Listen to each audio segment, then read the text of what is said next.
Hello प्यारे बच्चे, नमस्कार। एक बार फिर से आप सभी का बहुत बहुत स्वागत करती हूँ आज की इस क्लास में। बच्चा, आज की क्लास में हम लोग करने वाले हैं आपके अलग से एक टॉपिक शुक्राणु जनन, और ये शुक्राणु जनन को हम लोग मात्र 15 मिनट में कंप्लीट करने वाले हैं और बहुत अच्छे तरीके से। तो फटाफट सारे बच्चे क्लास को शेयर कर देंगे। और आप चाहे 10th के बच्चे हो, आप चाहे 12th के बच्चे हो, आप चाहे नीट की प्रिपरेशन कर रहे हो, चाहे आप सीओटी की प्रिपरेशन कर रहे हो, आप चाहे नर्सिंग की ही तैयारी क्यों नहीं कर रहे हो, ये क्लास सबके लिए इंपॉर्टेंट है। तो फटाफट सारे बच्चे अपने दोस्तों के साथ इस क्लास को शेयर कर दीजिए, और चैनल पे पहली बार हैं तो सब्सक्राइब जरूर कर लीजिए। तो आज हम लोग मात्र 15 मिनट में शुक्राणु जनन के पूरे प्रोसेस को पढ़ने वाले हैं कि कैसे कैसे क्या प्रोसेस होता है। ठीक है, तो आइए करते हैं स्टार्ट आज के इस क्लास को। ठीक है बेटा, चलिए बात करते हैं क्या शुक्राणु जनन को। बेटा, शुक्राणु जनन को क्या कहा जाता है? स्पर्मेटोजेनेसिस। क्या कहते हैं? शुक्राणु जनन को हम कहते हैं स्पर्मेटोजेनेसिस। अब याद रखना है कि स्पर्मेटोजेनेसिस क्या है। तो स्पर्मेटोजेनेसिस की जो क्रिया होती है वो कहाँ पे होती है? वृषण के अंदर। तो क्या याद रखोगे कि स्पर्मेटोजेनेसिस क्रिया कहाँ है? वृषण के अंदर होती है। अब ये कब होती है, कहाँ होती है? वृषण के अंदर होती है।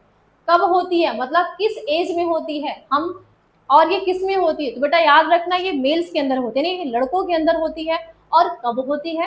तो जब हम कब प्यूबर्टी फेज में जाते हैं, यानी कि जब यौना आरंभ आता है किसमें? लड़कों में, यानी कि 13 से 14 साल, या हम कह सकते हैं 15 से 16 साल के एज में जब कोई लड़का आता है तो उसके अंदर ये स्टार्ट हो जाता है।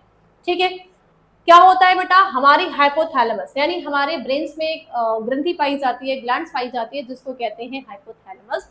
और जब कोई भी लड़का 13, 14, 15, 16 साल की एज में जाता है तो उसके बॉडी में एक हार्मोन्स रिलीज होता है जिसको कहते हैं GnRH। इस GnRH को क्या कहते हैं? Gonadotropin releasing hormones. ये जो गोनाडोट्रोपिन रिलीजिंग हार्मोन्स होता है, ये हमारे शरीर के जो पीयूष ग्रंथि होती है, यानी जो हमारी मास्टर ग्लैंड्स होती है, उस मास्टर ग्लैंड्स पे क्या करती है? कार्य करती है। किस पे काम करती है भाई? ये हमारे शरीर के मास्टर ग्लैंड्स पे काम करती है। और मास्टर ग्लैंड्स पे जब काम करती है तो हमारा जो मास्टर ग्लैंड्स होता है ये दो प्रकार के हार्मोन्स को रिलीज करता है, एक एफएसएच को और एक एलएच को। ठीक है, यानी जब ये मास्टर ग्लैंड्स पे काम करेगी तो मास्टर ग्लैंड्स दो प्रकार के हार्मोन्स को रिलीज करेगा, एक एफएसएच हार्मोन्स और एक एलएच हार्मोन्स। ठीक है बेटा, आइए देखते हैं एफएसएच का काम क्या है। एफएसएच की फुल फॉर्म की बात करते हैं तो इसको कहते हैं फॉलिकल स्टिमुलेटिंग हार्मोन्स। ठीक है, और एलएच की फुल फॉर्म की बात करते हैं तो इनको कहते हैं ल्यूटिलाइजिंग हार्मोन्स। ये जो एफएसएच हार्मोन्स होता है ये वृषण के अंदर जो सर्टोली सेल्स होती है, सर्टोली सेल्स पे काम करता है, और सर्टोली सेल्स पे काम करके ये स्पर्मेटोजेनेसिस यानी शुक्राणु जनन की क्रिया को संपन्न करता है। लेकिन अगर भाई हम बात करते हैं एलएच की, तो ये वृषण के अंदर जो लीडिंग सेल्स पाई जाती है उस पे काम करता है और ये टेस्टोस्टेरोन हार्मोन्स को रिलीज करता है। तो जब एक लड़के के अंदर ये हार्मोन्स रिलीज होने लगते हैं तो उसकी आवाज भारी होने लगती है, दाढ़ी मूछ आना स्टार्ट हो जाता है, सीना और वक्ष चौड़ा होने लगता है, शुक्राणु बनना और प्रजनन अवस्था, यानी कि यहाँ पे शुक्राणु बनने लगते हैं, दाढ़ी मूछ आ जाती है, आवाज भारी हो जाती है, और वो प्रजनन अवस्था मतलब उनके अंदर वो क्षमता हो जाती है कि वो अपने जैसे संतान को पैदा कर सके। ठीक है, यानी वो जनन करने योग्य हो जाते हैं। कब? जब एफएसएच और एलएच हार्मोन्स हमारे मास्टर ग्लैंड्स के द्वारा एक लड़के के बॉडी में रिलीज होती है। समझ में आ रहा है? ये बेसिक कॉन्सेप्ट था। यहाँ से कई सारे बेटा ऑब्जेक्टिव क्वेश्चंस बन सकते हैं। क्या?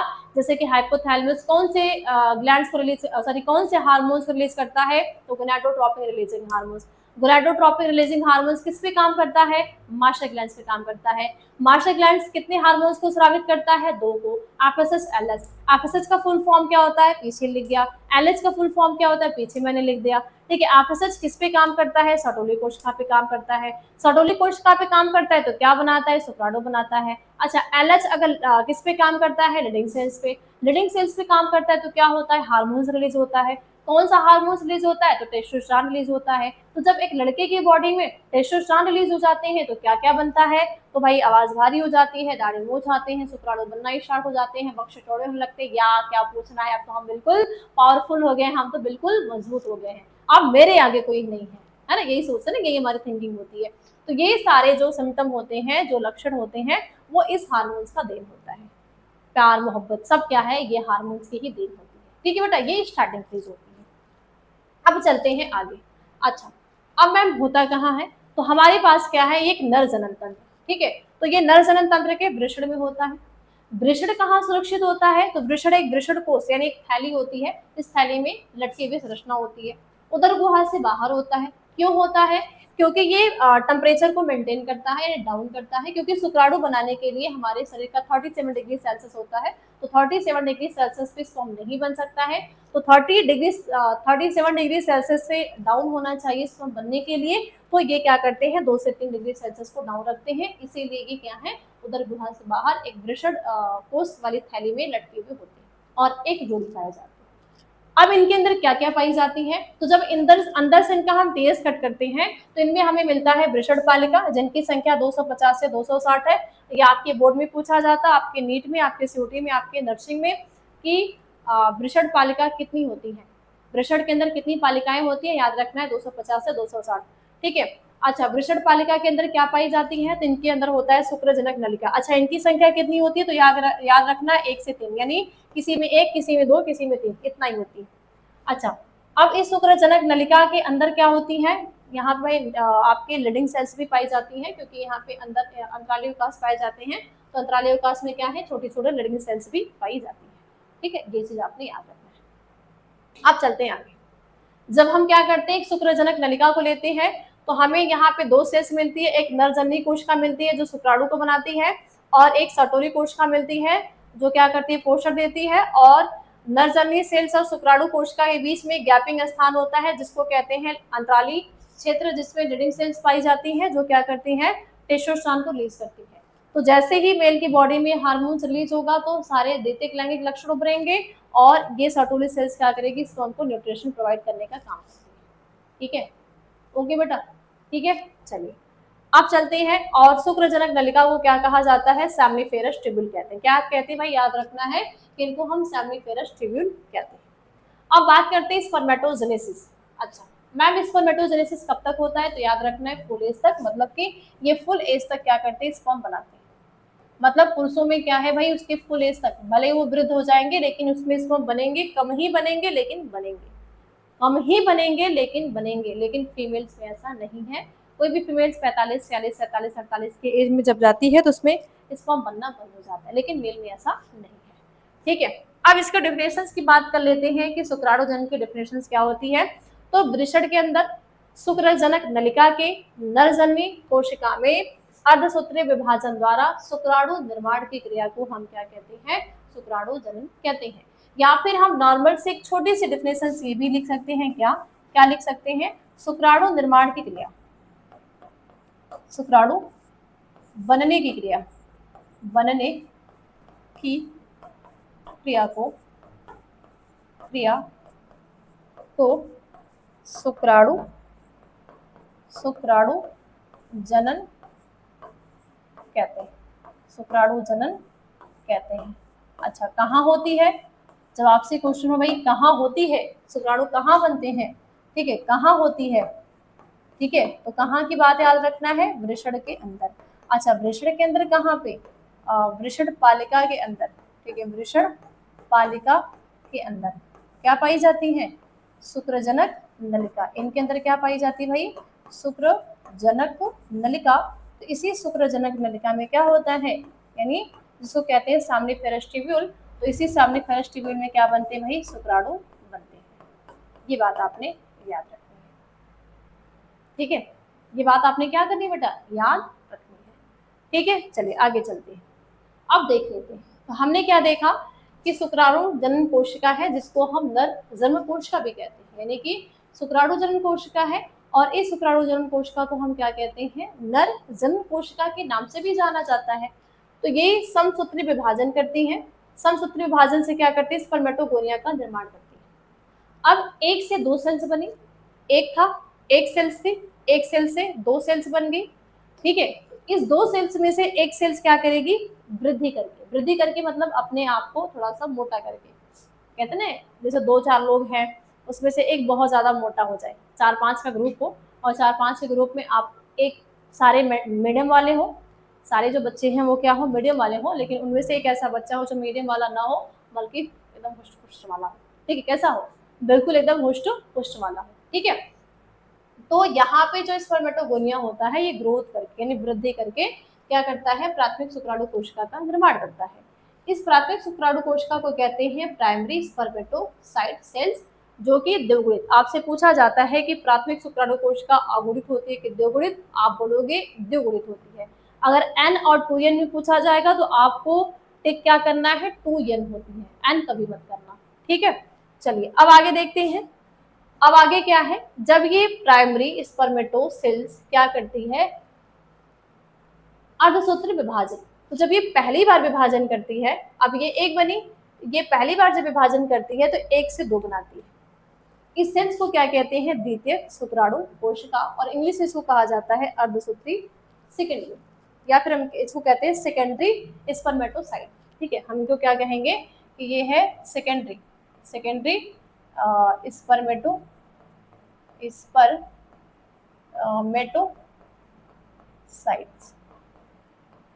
क्या भाई, सेकेंडरी स्पर्मेटोसाइट्स। अच्छा मैम ये n होगी कि 2n, तो याद रखना ये n होगी, ठीक है। अब ये सेकेंडरी स्पर्मेटोसाइट्स क्या करेंगे, वापस से विभाजन करते हैं, यानी सेकेंड विभाजन होगा, तो दो बना, दो से कितनी बन जाएंगे, 4। तो ये n है, ये n है, ये n है, ये n है, लेकिन ये गोल संरचना होती है, गोल संरचना।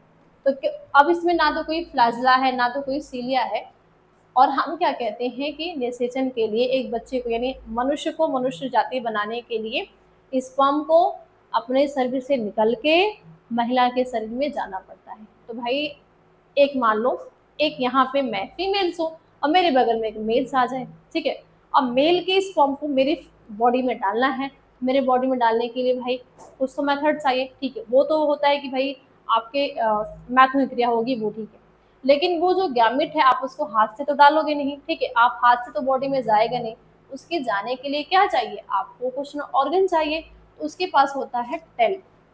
टेल कब होगा, जब इस स्पर्मेटिड का सिरा सर्टोली सेल्स में धंस जाएगा, यानी वृषण के अंदर जो सर्टोली सेल्स होती हैं उनके अंदर जब ये सिरा धंस जाता है, तो धंसने के बाद बेटा ये इस तरीके की संरचना में चेंज हो जाते हैं। अब इसमें हमें क्या दिख रहा है कि इनका हिट पार्ट दिख रहा है, इनका मध्य पार्ट दिख रहा है, और इनकी एक पूंछ भी दिख रही है, और अगर बहुत अच्छे से देखा जाए तो हम इनको यहाँ पे देख पा रहे होंगे,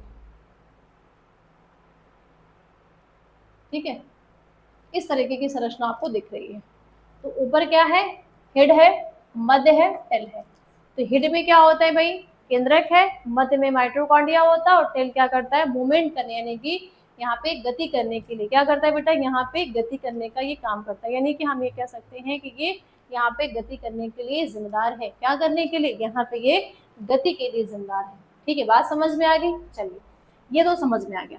अब पूरे लाइन को समझ लेते हैं कैसे होता है शुक्राणु जनन की पूरे प्रोसेस को, लाइन बाय लाइन समझे तो। अगर शुक्राणु जनन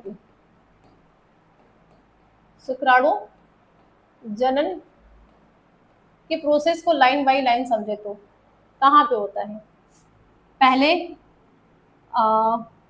वृषण, वृषण है, ठीक है।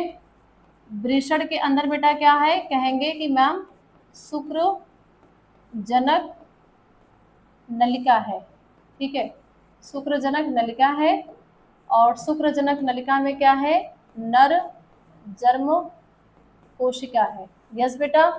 और मैम ये क्या करेंगी, नर जन्म कोशिका अर्धसूत्री विभाजन करके प्राथमिक शुक्राणु कोशिका में बदलती है, यस बेटा, प्राथमिक शुक्राणु कोशिका में बदल जाती है।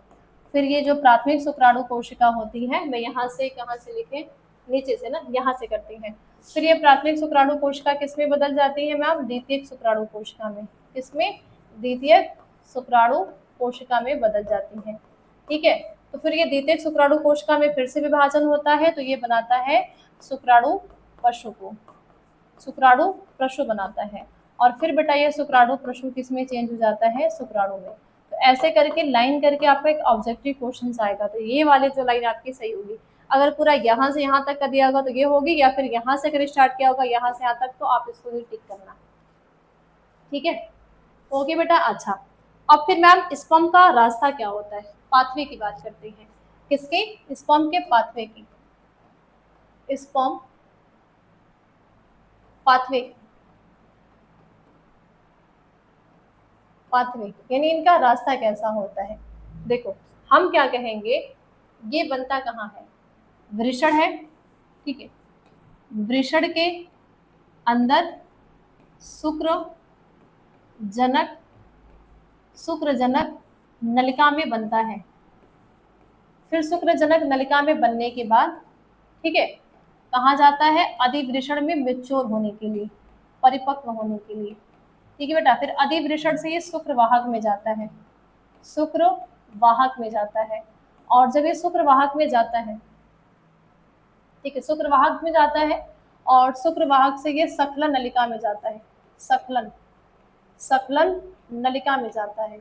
और सकलन नलिका में ही ये वीर्य में मिक्स हो जाते हैं। फिर कहाँ ये मूत्र मार्ग, मूत्र मार्ग कह ले या वीर्य मार्ग एक ही है, तो ये वीर्य मार्ग से होते हुए, मूत्र मार्ग वीर्य मार्ग एक ही है, उससे होते हुए कहाँ पे? दो रास्ते हैं। अगर देखो, अगर सेक्सुअल इंटरकोर्स की क्रिया हो रही है तो फिर ये योनि में जाएंगे। योनि किसका पार्ट है बेटा? मादा का पार्ट है। अगर मैथुन क्रिया हो रही है तो, और अगर मैथुन क्रिया हो रही है, बाहर सक्लित हो रही है, नहीं हो रही है, तो क्या होगा यहाँ पे? वीर्य सेचन ना, वीर्य सेचन।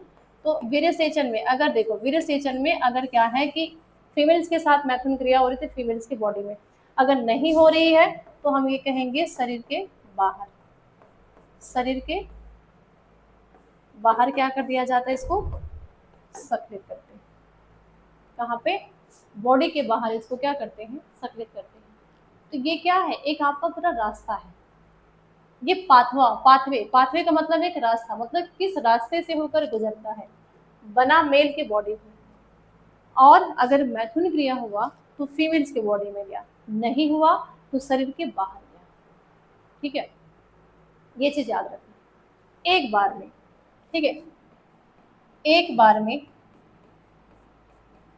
बार में याद रखना है कि 2.5 ml से 3 ml जो शुक्राणु है वो निकलते हैं एक बार में। इन्हें जब वीर्य सेचन की क्रिया होती है, स्पर्मियोजेनेसिस की क्रिया होती है बेटा, तो एक बार में वीर्य सेचन के दौरान मेल की बॉडी से जो वीर्य निकलता है वो 2.5 से 3 ml होता है। उस 2.5 से 3 ml में आपने याद रखना है कि ये 200 से, ठीक है, 200 से 300 मिलियन, 200 से 300 मिलियन शुक्राणु होते हैं, शुक्राणु होते हैं। और इनमें से 60%, इनका 60% समान आकार वाले होने चाहिए, समान आकार, ठीक है, और समान प्रजनन वाले होने चाहिए। और इस 60% का कम से कम 40% क्या होने चाहिए? एक साथ प्रजनन करने वाले होंगे तब।